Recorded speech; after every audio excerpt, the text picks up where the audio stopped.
안녕하세요. 저는 올해 경기 중등 임용에 최종 합격한 이선아 교수님의 수험생입니다. 제가 사실 이 순간 엄청 많이 그렸는데, 다른 선생님들께 도움이 될 수 있는 영상이었으면 좋겠습니다. 네, 일단 구성을 잠깐 설명을 해드릴게요. 네, 그래서 저는 총 5가지로 나뉘어 있고, 일단 뭐 조금 내용이 길어질 수도 있어서 선생님들이 필요하신 부분을 조금 참고하셔서 이렇게 발췌해서 보셔도 될 것 같아요. 그래서 일단 첫 번째로 자기소개랑 공부 상황부터 설명을 드릴게요. 네. 저는 우선, 그냥 일반 대학교의 영어학부 출신이고, 회사를 4년 정도 다녔어요. 그래서 좀 뒤늦게 교육대학원으로 돌아와서 공부를 30 넘어서 한 케이스고, 교육대학원에서 그렇게 뭐 도움될 만한 내용을 많이 배우지 못해가지고 정말 여기 학원에 왔을 때는 그야말로 노베이스의 초수라고 생각하시면 돼요.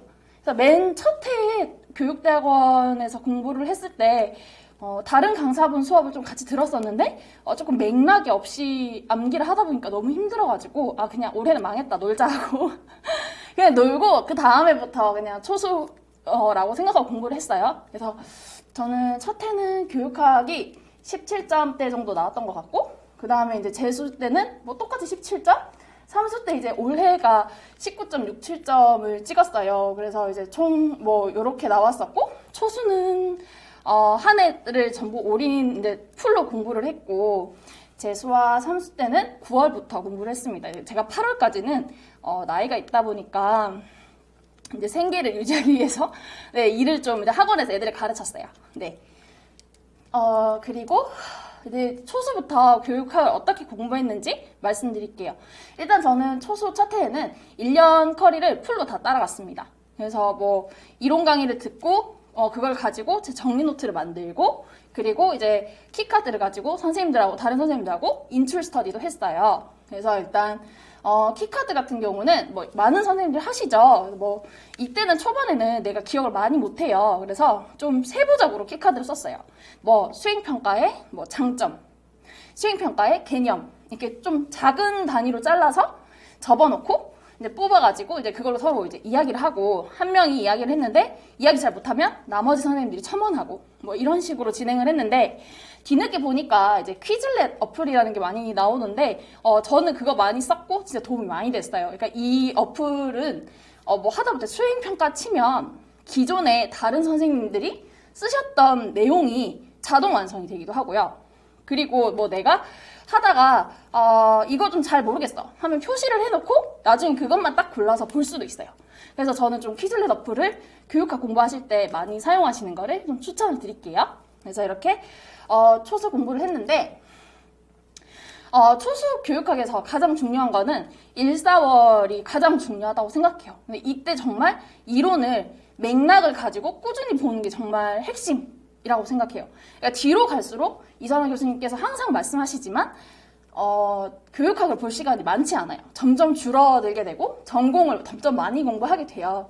그래서 이 1, 4월에 맥락을 잘 이해하시고 암기하시는 거를 저는 추천을 드려요. 예를 들면 진본항제라고 해서 진보주의를 이제 나오고 다음에 갑자기 본질주의가 나오잖아요. 근데 이게 그냥 외우면 안 외워져요.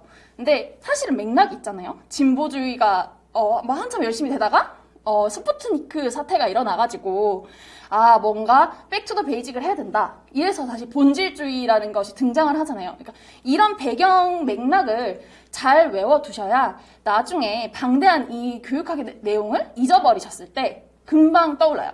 이 부분 보면 맞다 그때 그게 있어서 이랬지 라고 떠오르기 때문에 맥락을 잘 이해하시면서 강의를 들으시든 뭐 기본서를 보시든 좀 풀로 잘 통째로 잘 꾸준히 반복하시면서 본인한테 체화하시는 거를 저는 되게 중요하다고 생각을 해요. 그래서 이거는 이제 직강을 들을 때의 기준이고 인강을 들으신다면 이제 한 요일씩 미뤄지겠죠? 그래서 월요일, 화요일날 교육학 수업을 들으셨으면 토요일까지 이거를 복습하고 또 나름의 정리 노트를 만드는 거예요. 정리 노트는 조금 뒤에 다시 설명을 드릴게요. 그리고 일요일에는 스터디를 준비해서 다음 주 월요일 수업 끝나고 나면 스터디를 해요. 이런 식으로 했던 것 같아요. 그래서 매일매일 거의 교육학 공부는 했고요. 상반기에 교육학에 충분히 시간을 투자해 두셔야 나중에 마음이 급하지 않습니다. 네. 그리고 그래서 이제 결론적으로 말씀드리면 초수는 커리를 풀로 다 들어보시는 걸 저는 추천을 해요. 왜냐하면 내가 이때쯤에 어느 정도 돼 있어야 된다는 거에 대한 감이 없어요. 그래서 처음에 해보신다면 그냥 학원의 커리큘럼을 따라가시는 걸 추천하지만 내가 강의 양이 너무 많아서 압도된다, 못 따라가겠다, 혹은 뭐 교생이 있거나 어떤 다른 이유가 있다면 필수로 1, 4월 그 이론 강의는 꼭 정말 좀 약간 꼼꼼히 잘 보시기를 권하고 그 다음에 9월에서 11월 모의고사 강의도 반드시 들으실 것을 추천하고요. 5, 6월에 있는 기출이나 7, 8월에 있는 뭐 문제풀이 강의 같은 것은 조금 뭐 취사 선택을 하셔도 괜찮을 것 같습니다. 네. 이게 이제 제 정리 노트예요. 근데 이제 보시면 왼쪽이 진짜 이제 제가 초수 1, 4월에 이론을 공부하면서 만들었던 이론 정리 노트고요. 이 오른쪽에 있는 거는 제가 모의고사를 풀면서 틀렸던 것을 이제 오답을 정리해둔 노트입니다.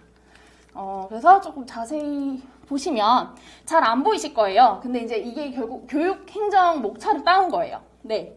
그래서 목차를 보시면 저는 목차를 되게 중요하게 생각하는데 목차를 이렇게 한 페이지에 다 써요. 그러면 교육행정이면 뭐 교육행정 이론, 뭐 조직론도 있고, 뭐 동기론도 있다. 크게 한눈에 보이고, 근데 그 밑에는 또 세부적으로 뭐 메슬로가 있고, 뭐 허즈버그가 있고, 뭐가 있다. 이런 식으로 눈에 한눈에 딱 보이게 하고, 여기 보시면, 이제 뭐, 체크 표시한 것도 있고, X 표시한 것도 있고, 막 이래요. 체크는 내가 쿡 찔러도 바로 이게 줄줄줄 나올 만큼 확실하게 외웠다. 이걸 표시한 거예요. 네. 그리고 너무 안 외워지는 것들 같은 경우는 뭐 이렇게 좀 키워드 같은 거 힌트를 적어 놓기도 하고 그리고 뭐 그런 식으로 진행했어요. 그리고 더 보시면 네, 여기 이제 보시면 변혁적 지도성론인데 이거 잘 안 외워져. 근데 포아이가 특히 안 외워지네. 포아이를 체크해 놓자 하고 적어 놓기도 했어요. 그래서 뭐 이런 식으로 적고 또 조금 줌인을 해서 제가 확대해서 적어 온 건데 안 보이시겠지만 이게 교육과정에서 이선아 교수님이 막판에 뭐 이런 말씀 하실 거예요. 모고 푸시면서 스킬백은 언제 시험에 출제돼도 이상하지 않아요 라고 말씀하시면 이거는 진짜 중요하구나. 그 중에서 가장 중요한 단계가 상황 분석 단계구나. 뭐 이런 식으로 다 적어 놓는 거예요. 그러면 이렇게 목차를 적었을 때의 장점은 장점은 목차만 시간이 없을 때 목차만 보면서 관련 내용을 빠르게 인출할 수 있어요. 네. 그리고 또 잘 외워진 부분이 어디고 내가 상대적으로 조금 더 봐야 되는 부분이 어딘지도 한눈에 보이겠죠? 그리고 또 항목별로 내가 어떤 부분을 조금 신경 써서 봐야겠다. 뭐 스킬백 같은 경우는 뭐 상황 분석을 진짜 꼭 열심히 보자. 뭐 이런 식으로 표시를 할 수 있기 때문에 목차를 잘 활용을 하시고 이거를 통해서 본인의 지식을 한 과목별로 이제 구조화를 하시길 원해요. 그래서 나중에는 머릿속에 이게 딱 눈을 감고 교육과정을 그리면 큰 가지가 크게 보이고 그 다음에 그 밑에 세부 이렇게 이게 좀 보이신다면 그때부터는 교육학 공부가 훨씬 쉬워지실 거예요. 네. 그리고 이제 이거는 내용인데요. 안 보이시겠지만, 여러분이 싫어하시는 뒷가 캐리 모형 파트예요. 근데 결국은 이제 드리고 싶은 말씀은 내용을 정말, 꼼꼼하게 정리를 했다는 거예요. 그래서 꼼꼼하게 이 한 페이지 이제 A4 용지를 가로로 놓고 이제 2단으로 나눠가지고 썼는데, 요 한 페이지를 쓰는데, 막 2시간 걸리고 이랬어요. 엄청 오래 걸렸어요. 그래서 할 때는 좀 미련한 일이 아닌가, 시간을 내가 너무 많이 쓰는 거 아닌가 고민했지만 결론적으로는 정말 많이 도움이 됐습니다. 왜냐면 작성을 할 때는 그 주 월요일, 화요일에 배웠던 내용을 충분하게 복습을 한 다음에 이 내용을 내 말로 쓰는데 이때 쓸 때는 당연히 마음속으로 이렇게 계속 되뇌이게 되는 거예요. 그 구절을 쓰는 동안. 그렇기 때문에 이거를 쓰는 다음에는 교육학 전체에 대해서 암기율이 엄청 많이 올라갔어요. 그리고 또 문제를 풀다가 막히면은 이것만 먼저 봐도 거의 80~90%는 해결이 돼요. 그래서 거기서 시간 엄청 절약을 하죠. 초반에는 시간 절약을 하는 게 뭐 그렇게 뭐 대순간 하겠지만 뒤로 후반기 여름부터는 진짜 이게 엄청 큰 베네핏으로 다가와요. 네. 그리고 이걸로 해결이 안 되는 10%만 기본서를 보면 되는 거예요. 그렇기 때문에 저는 이 정리 노트를 반드시 만드셨으면 하고 개인적으로는 추천합니다. 왜냐면 나중에 이럴 정도가 돼요. 뭐 스킬백 뭐더라 하다가 이게 종이에 오른쪽 상단에 썼는데 이 정도까지 구체적으로 생각이 나요. 이게 내가 썼기 때문에 그런 거예요. 그러니까 물론 뭐 좋은 교재 시중에 많죠. 그 정리된 자료 많죠. 근데 이거는 내 언어가 아니기 때문에 그때 본 것은 금방 또 휘발이 돼요. 근데 이건 진짜 계속 가져가는 거기 때문에 도움이 많이 되니까 저는 개인적으로 정리 노트 꼭 만드셨으면 좋겠습니다. 네. 그리고 이제 여기까지가 이제 제 초수 교육학을 공부한 방식인데 재수, 삼수 공부로 따로 일단 빼놨어요. 근데 재수, 삼수 하시는 분들한테 드리고 싶은 말씀은 공부한 거 어디 안 갔어요. 네, 이 말씀 진짜 드리고 싶어요. 정말 생각하시면 시험 치고 놀았기 때문에 기억 하나도 안 나고 뭔가 새로운 것 같아요. 근데 선생님들이 모르는 그 잠재 어딘가에는 이 기억이 남아 있어요. 그래서 저는 이 교육학 공부를 콩나물 시루에 좀 비유를 하고 싶어요. 콩나물 시루 해보시면 아시겠지만 물 그냥 부으면 그대로 다 빠져요. 그래서 이거 언제 콩 키우냐 할 수 있는데 물 그렇게 몇 번 부으면 어느샌가 갑자기 콩나물이 빡 하고 커요. 교육학 똑같아요. 그래서 여러분 특히 상반기 지금 공부하시는 분들은 지금 들은 거 내일 되면 또 까먹고 오늘 이렇게 열심히 강의 듣고 열심히 인트로 스터디 했는데 다음 주 되면 다 잊어버린 것 같아요. 그래서 그 허망함, 허탈함, 뭔가 제자리에 있는 것 같은 그 슬픔 그런 거 초수시 때도 느끼실 거고 재수, 삼수 하셨던 분들도 마찬가지로 시간 지나고 나면 이 생각 하실 거예요. 근데 이거 계속 이렇게 반복을 하시다 보면 다 본인 머리에 있는 거 조금씩 키워드가 생기고요. 그 키워드를 중심으로 싹이 조금씩 나고 나중에는 큰 덩어리가 돼요. 그러니까 재수, 삼수 하신 분들은 이미 이 물을 몇 번이나 부으신 거예요. 그러니까 공부한 거 어디 안 갔고 남들보다 내가 몇 발자국 앞에서 시작한다. 이게 멘탈을 자꾸 그렇게 잡으셔야 돼요. 네. 그리고 또 재수와 삼수 하신 분들의 장점이 뭐냐면 내가 해야 할 것 그리고 하지 않아야 할 것을 명확하게 알고 있어요. 사실. 그래서 내가 이 공부 방법으로 했더니 너무 잘 됐다 하면 이 방법 그대로 가져가시면 돼요. 근데 내가 했는데 이렇게 했더니 진짜 공부 안 하더라. 이런 거는 치우시면 돼요. 한번 해보셨으니까 아실 거 아니에요. 저 같은 경우는 엄청 예민하다는 핑계로 항상 1인실을 고집을 했고 그리고 휴대폰도 혼자 사니까 부모님 걱정하신다 해서 항상 무음으로 해서 제 자리 근처에 뒀어요. 근데 이 1인실과 휴대폰의 상성은 최악이에요. 그래서 막 쓸데없이 내가 하다못해 교육학 때문에 처음엔 휴대폰 켰을 수 있죠. 문제 보려고 답 보려고. 근데 보면 나도 모르게 유튜브 들어가서 알고리즘에 따라서 고양이 동영상도 보고 펜도 쇼핑하고 이렇게 돼요. 그러니까 근데 1인실이니까 아무도 방해하지 않고 아무 눈치도 안 보니까 이게 몇 시간씩 가는 거예요. 그러면 그냥 그날 하루의 공부는 끝났어요. 그러니까 꼭 내가 어떤 성향을 갖고 있고 내가 집중력이 어느 정도고 이런 거 다 파악하시고 내 페인이 뭐였는지 이미 아실 거예요. 그거 다 소거하시면 돼요. 그리고 작년에 내가 밑그림 그려놨으니까 올해 그 남은 거 다 덧칠해서 이번엔 진짜 끝장낸다. 약간 이렇게 좀 마음을 딱 다잡으시고 하시면 초수보다 훨씬 유리한 고지에서 시작하실 수 있어요. 그러니까 멘탈 꼭 잡으시고 시작하시면 됩니다. 그리고 이제 언제 시작하냐에 대해서 고민을 많이 하시는 걸로 알고 있어요. 근데 이건 저의 개인적인 생각이니까 참고만 하세요. 그래서 내가 작년에 공부를 정말 거의 안 했다면 당연히 풀커리를 다시 들으실 수 있겠죠. 하지만 내가 거의 어느 정도는 조금 알겠고 근데 어떤 파트가 조금 모자라거나 어떤 세부 과목이 부족하다 하면 그것만 이론 인강으로 그냥 선별적으로 좀 들으신다고 하면 6, 7월에 시작하시면 돼요. 그쵸? 근데 만일에 내가 그럴 필요도 없고 그냥 셀프로 내가 갖고 있는 자료나 그런 거 좀 보면서 문제풀이를 하면 금방 될 것 같아. 하시면 7, 8월 하시면 돼요. 그래서 저는 개인적으로 재수나 삼수 좀 공부하신 분들은 7, 8월에 시작하셨으면 좋겠어요. 근데 내가 내 머릿속에 거의 다 있다. 예를 든다면 스턴버그에 3원 지능이론, 성공 지능이론 이런 게 있다 하면 딱 눈 감았을 때 눈앞에 구조도가 쫙 그려지고 그 중에 경험적 지능에는 선택적 비교, 결합 하나는 뭐였지? 이 정도의 되게 세부적인 항목이 기억 안 날 뿐 거의 대부분의 그림이 그려지신다면 이런 분들은 모의고사 몇 번 푸시거나 그 부분 조금만 보시면 다 생각나요.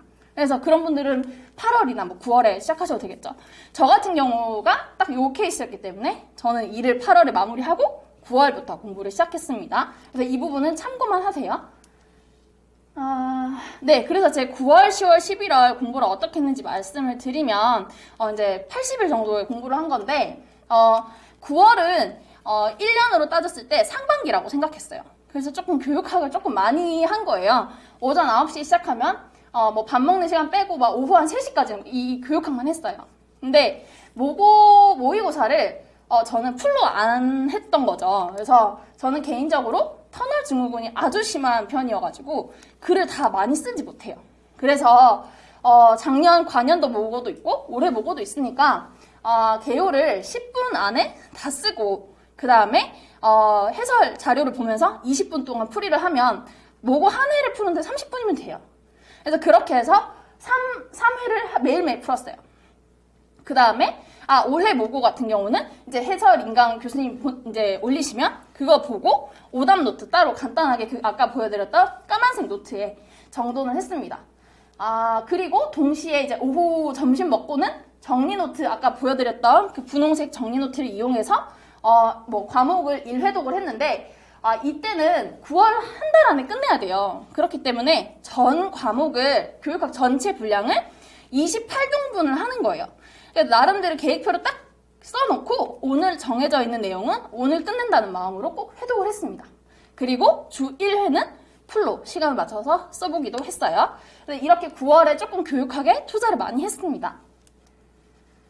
그 다음에 10월이에요. 10월부터는 교육학의 시간이 줄어들어요. 오전으로 한정했습니다. 그래서 교육학 오전에는 교육학에 이제 모고 개요 쓰는 이 30분짜리 세션을 2회만 했고요. 그 다음에 뭐 나머지는 거의 똑같아요. 근데 이제 10월에 했던 가장 중요한 포인트는 안 외워지는 것을 집중적으로 파고드는 거였어요. 예를 들면 선생님들 다 어떠실지 모르겠지만 저는 개인적으로 악스가 정말 안 외워졌어요. 정말 아까 제 정리노트 그림 맨 앞면에 켈러의 ARCS 그 악스 프린트가 딱 있었을 거예요. 그게 이유가 뭐냐면 안 외워지기 때문에 인쇄를 여러 장 해서 정말 다 붙여놨어요.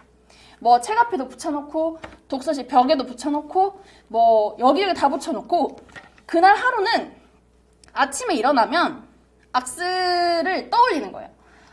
뭐 지탐다 침묵필 뭐뭐뭐 떠올리고 그 다음에 세부 내용 다시 떠올리고 그 다음에 또 밥 먹고 걸어 다닐 때쯤 또 악스 또 떠올리는 거예요. 그래서 하루 종일 악스만 계속 한 5번 6번 봐요. 그렇게 해서 이거를 어떻게든 내 걸로 만든다. 10월 안에는 내가 모르는 게 없어야 된다는 마음이 엄청 강한 거죠. 그렇게 하고 다음 날은 또 간해를 그런 식으로 봐요. 간해. 그럼 또 간해 아침에 일어나서 또 간해 보고 말해보고 또 점심에 밥 먹을 때 또 말해보고 이렇게 해서 내가 모르는 부분, 안 외워지는 부분을 집중적으로 공략하는 시간이 10월이었습니다. 그래서 이때쯤에는 어느 정도 됐던 것 같아요. 거의 암기가 95% 됐던 것 같아요. 그리고 11월에도 거의 같아요. 근데 시간이 점점 줄어들었죠. 그래서 모고 세션은 한 번 정도만 하고 정리 노트는 3회독 하는데 이때쯤 되면 속력이 엄청 붙어가지고 행정 같은 것도 오전에 한 1시간 쓰면 다 볼 수 있어요. 네, 그 정도가 이제 자동화가 된 거예요. 그리고 막판에 시간이 되신다면 또 여력이 되신다면 퀴즐렛 어플을 이용해서 다른 선생님하고 짝으로 해도 되고 혼자 하셔도 되는데 하루 한 과목을 인출해요. 전체를. 예를 들면 근데 이때는 정말 시간을 빨리 써야 되잖아요. 진짜 만난 지 한 1시간 반, 2시간 안에 한 과목 끝내는 거니까. 그러면 이때는 예를 들어 간의 수업 사태라고 하면 이 키카드 딱 보고 바로 랩처럼 나오지 않으면 다 체크만 해요. 따로. 이건 나중에 혼자 가서 봐야지. 그리고 그 자리에서 서로 도와주지 않아요. 시간을 정말 최대한 효율적으로 쓰려고 노력했어요. 그렇게 해가지고 교육학을 마지막까지 매일매일 꾸준히 했습니다. 조금씩이라도 시간을 들여서 이건 암기기 때문에 계속 보셔야 돼요. 네. 그리고 했던 가장 중요한 것이 교육학 논술에 맞는 틀을 만든 거였어요. 근데 이거는 사람마다 다를 수 있는데 저 같은 경우는 이게 가장 제가 이번에 좋은 점수를 받았던 원인 중에 하나라고 생각해요. 네. 그래서 이 부분을 잠깐 좀 이따가 다시 설명을 드리고 정리를 하자면 암기를 하는 프로세스는 저는 개인적으로 이렇게 진행이 되어야 한다고 생각해요. 첫 번째로는 맥락 내에서 공부를 해야 돼요. 왜 이때 이런 일이 일어났는지, 그리고 뭐 이것은 어떤 특성을 갖고 있기 때문에 이것의 장점이 무엇이고 이것의 약점이 무엇이다, 뭐 한계점이 무엇이다, 이런 거를 좀 맥락 안에서 이렇게 외우셔야, 그리고 그거를 나의 말로 정리를 하셔야 나중에 까먹었을 때, 당연히 까먹어요. 그 까먹었을 때 빨리 인출이 돼요. 네, 그래서 저는 초반에 1, 4월에 이 맥락 내에서 잘 이해하고 공부하시는 것을 정말로 중요하게 말씀드리고 싶어요. 왜냐면 올해처럼 단순 인출이 아니라 자기가 뭔가 오픈된 답을, 열린 답을 쓸 때는 이 맥락을 이해해야 돼요. 그래야 그거에 맞는 교육적인 사고가 곁들여진 답이 나온다고 생각해요. 네, 그래서 그거 되게 엄청 강조하고 싶고요. 그 다음에 백지에 전체 개요를 한 번씩 써보시면 내가 이 과목 전체가 어떤 모양으로 되어 있고 내가 이 부분 중에서 어디가 조금 강하고 어디가 조금 약하다는 거를 수시로 아실 수 있어요. 그래서 백지에 시간 나실 때 간단하게 마인드맵 한번 그려보시면 될 것 같아요. 그래서 이런 식으로 내가 좀 디테일하게 맥락을 다 알고 조금 아는 방향으로 가고 있다, 이러면서 동시에 이뤄져야 되는 게 맥락 밖에서 공부하는 거예요. 그래서 맥락 밖에서 공부하는 거 여러분 많이 하시죠? 뭐 스터디를 가지고 뭐 키카드 인출도 하시고, 그리고 뭐 앞자리로 따서 외우시죠. 그래서 뭐 저 같은 경우는 경성 맥주라 그러면 제 맥주를 좋아해가지고 뭐 그 스탄버그의 3가지 지능이 안 외워져가지고 이름이 안 닿는 거예요. 그래서 뭐 경험적 뭐 지능, 뭐 성분적 지능, 맥락적 지능, 이걸 묶어서 경성 맥주 이렇게 만들었어요. 그리고 또 많이들 하시는 서리적 관공자 이런 것도 많이 하죠. 근데 이거는 맥락이 학습이 되지 않으면 이건 결국은 그렇게 쓰임이 없어요. 내가 나중에 서리적 관공자는 생각이 나요. 근데 이게 뭐였지 자세히? 심지어는 이게 백워드가 맞나? 백워드 교육 과정 내용이었나? 어디 거였지? 이렇게 돼요. 맥락을 먼저 공부를 하시고 그 다음에 이런 앞자리 따서 외우거나 이런 암기 기법을 활용하시는 거를 추천드립니다. 그래서 이렇게 학습을 하시면 한 90%, 80%, 90% 되겠죠. 그 중에서 내가 죽어도 안 외워지는 것들 반드시 있어요. 그 과정에서, 이거 하시는 과정에서, 특히 백지에 개요 쓰는 이런 과정에서 내가 죽어도 안 외워지는 거를 찾으시고 이거를 막판에 집중 공략을 하시면 됩니다. 네, 그래서 이렇게 하면 암기 프로세스가 어느 정도 완성이 되겠죠. 그리고 이제 마지막으로 교육학 논술에 대한 말씀을 드리려고 해요. 저 같은 경우는 이게 사람마다 다 달라요. 근데 저 같은 경우는 고득점이라고 하면 20점 만점에 뭐 한 18점 조금 넘어가겠죠? 그 정도는 돼야 고득점이라고 할 텐데 그거를 위해서 가장 중요한, 그러니까 빼뜨리면 안 되는 것 중에 하나가 짜임새 있는 텍스트라고 생각해요. 네, 왜냐면 여러분 그 배점을 보시면 아시겠지만 글의 뭐 구성 뭐 이런 부분에 배점이 거의 뭐 4, 5점 정도 돼요. 그쵸? 그래서 이거를 놓치시면 다른 내용을 아무리 잘 받아도 고득점까지는 가기 힘들어요. 예를 들면 뭐 여러분 뭐 카페나 이런 데서 많이 보셨을 거예요. 내가 복기를 했을 때, 가채점을 했을 때는 최소 17점, 18점 나오게 답을 썼다. 근데 막상 성적표를 받아보니 내 점수가 뭐 14점, 뭐 15점 이 정도밖에 안 된다. 이런 경우가 종종 있어요. 그쵸? 근데 저는 뭐 물론 다른 이유 있을 수 있겠지만 가장 큰 이유는 아마 이 부분에서 점수가 깎인 게 아닌가라고 생각해요. 짜임새 있는 텍스트를 쓰는 게 되게 중요하다. 왜냐하면 우리는 뭐 본론 한 개를 한 문단을 쓰는 게 아니라 커다란 교육학 논술 하나를 쓰는 거니까 그거에 대해서 항상 유념하시는 게 좋다고 생각합니다. 그래서 그렇게 쓰려면 서론과 결론은 당연히 중요하고, 또 가장 중요한 것 중 하나가 이선화 교수님께서 항상 강조하시는 본론의 도입 문장과 마무리 문장이 되게 큰 역할을 한다고 생각해요. 이것들이 잘 서로 맞지 않는, 그러니까 서로 좀 맥락에서 떨어진 각 문단을 잘 이렇게 딱 만들어주는 거예요. 그래서 한 문단 하나하나가 되게 좋은 글이고 이 글이 다 연결돼서 큰 글이 이루어진다. 이런 느낌을 만들어주는 거죠. 그래서 이걸 해야겠다. 나는 그럼 도입 마무리 문장? 다른 사람들 귀찮아서 안 쓰는 분들도 분명히 있어요. 근데 그래도 나는 무조건 써야겠다고 생각했는데 제가 손이 엄청 안 좋으니까 쓰는 속도가 너무 느리니까 이 부분은 빨리 자동화 해놔야겠다라고 판단한 것 같아요. 그래서 보시면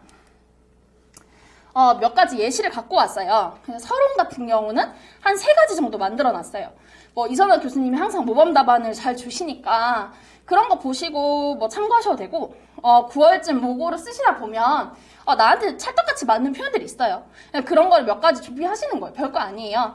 그래서 제일 많이 흔히 쓰는 무난한 답변이 뭐 2015 뭐 개정교육 과정에 따르면 뭐 학생들의 뭐 꿈갖기를 위해 뭐 학교 뭐 학생이 행복한 학교 뭐 이런 식으로 나오죠. 그래서 그렇게 시작하는 거. 아니면 뭐 코로나가 나온 다음부터는 여러 뭐 환경적 이슈와 뭐 4차 혁명으로 인해 뭐 급변하는 뭐 어쩌고저쩌고 이런 식으로 시작을 하는 거예요. 그래서 이렇게 한 문장 쓰고 이에 본 글에서는 뭐 교육과정에서 뭐 어디서 뭐 보고자 한다 이러면 서론이 끝나요. 그쵸? 그리고 본론에서는 보시면 도입을 할 때 도입과 마무리 문장 예시예요. 그래서 교육과정이 보통 되게 논술의 초반에 나오잖아요. 그러면 첫 번째니까 우선 이렇게 시작하는 거예요. 그럼 자 이제 나 본론 시작해. 약간 이런 느낌을 주는 거예요. 이제 채점관한테. 그래서 뭐 교육과정을 개선하는 것은 뭐 예를 들어 뭐 학생이 행복한 학교를 위한 첫 걸음이라 할 수 있을 것이다. 이렇게 시작을 해가지고 쓰는 거예요.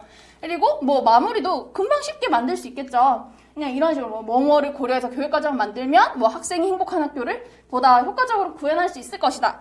이렇게 마무리가 돼요. 그리고 교육행정은 거의 항상 제시문의 끝에 나온다는 거를 생각을 하면 항상 마지막인 거예요. 그래서 얘는 저는 그냥 이 틀은 거의 100% 그대로 갖다 썼어요. 고민도 안 했어요. 그래서 항상 이런 식으로 마지막으로 아까는 우선이라 했으니까 이거는 마지막으로 이 모든 교육적 활동이 뭐 구현되는 어쩌고저쩌고 이렇게 하면 앞에 있었던 내용을 다 정리하는 느낌이 들어요. 그래서 이렇게 해서 마무리를 지어서 본론이 끝났어요.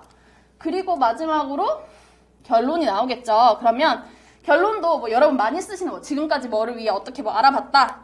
그럼 이 중략의 부분에 당연히 본론의 내용을 간단하게 쓰시겠죠. 뭐 한 2문장 정도 쓰시겠죠. 그리고 제언을 반드시 썼습니다. 제언.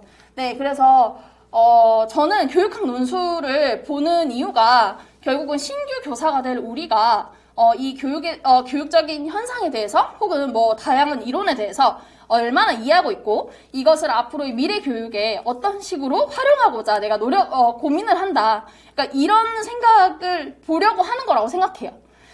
그래서 내가 앞으로 신규 교사가 돼서 교육의 일원이 됐을 때 어떤 마음을 가지고 있다라는 걸 약간 제언을 하는 거죠. 그래서 약간 정해놨어요. 그래서 이게 단위 학교만으로는 안 되고, 우리 교육 당국이나 지역사회도 함께 협력해야 된다. 이런 말 쉬우니까 그냥 하나 써놓고 그냥 이걸 그대로 주구장창 썼던 것 같습니다. 네. 그래서 이제 이런 식으로, 선생님들마다 맞는 표현이나 되게 찰떡같이 붙는 표현이 있어요. 이거를, 물론 머릿속에 늘 있으시겠지만, 파일로 정리를 하셔서 갖고 계시면 훨씬 도움이 될 거라고 생각합니다. 실제로 제가 이렇게 하고 나니까 저는 개요를 한 8분 안에 쓴 것 같아요. 왜냐하면 서론이랑 결론이나 도입이나 마무리 문장은 다 머릿속에 이미 있기 때문에 그 본론 내용만 개요를 진짜 빨리 쓴 거예요. 그리고 터널 증후군이 엄청 심해서 마지막에는 막 펜이 안 잡아질 정도로 조금 제가 엄청 심한데 그렇게 로스되는 시간을 다 상세하고 5분이 남아서 글을 다 퇴고로 마지막으로 하고 표현을 좀 다듬는 것까지도 했어요. 그래서 시간 되게 여유 있게 잘 썼거든요. 근데 저처럼 글을 속력 있게 쓰지 못하신다거나 아니면 바로바로 생각이 안 났을 때 긴장하면 남들 쓰는 소리에 약간 위압감을 느끼신다거나 이런 분들한테는 맞는 틀을 만들어 주시거나 그와 유사한 어떤 전략을 하나 꼭 찾아두시기를 제가 추천드리고 싶습니다. 여기까지가 제 합격 수기인데요. 이제 이거는 그냥 개인적으로 제가 그냥 이번에 지난주에 담임 배정을 받으면서 찍어온 저희 반이에요. 근데 이게 내년에 지금 공부하시는 선생님들 다 여기 이 영상 보신 선생님들 다 여기 서 계실 거라고 저는 생각하고요. 그리고 네. 내년에 이런 출석부와 교무수첩 받으셔가지고 학생들하고 같이 상호작용하면서 좋은 선생님 되실 거라고 생각해요. 임용고시는 사실 정말 힘든 길이고 저 역시 남들 이 말하는 뭐 좋은 회사 다니다가 그만두고 이 길을 돌아왔을 때 그 불안한 마음을 진짜 어떻게 할지를 몰랐어요. 나이도 30 중반인데 어떡하지? 이 고민 정말 많이 했거든요.